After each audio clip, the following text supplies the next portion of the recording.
Back on the Nardi Compressor Oil installation. Right, this little cap right here just pops off. Set it to the side.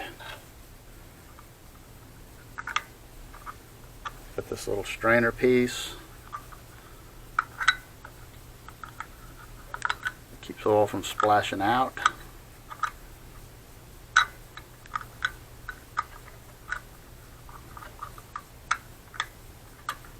We're trying to fish it out of there without spilling the oil that was trapped in here.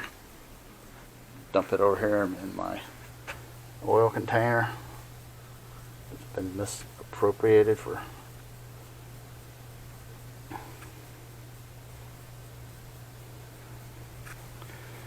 looks like we got a little bit of brass growing in this thing.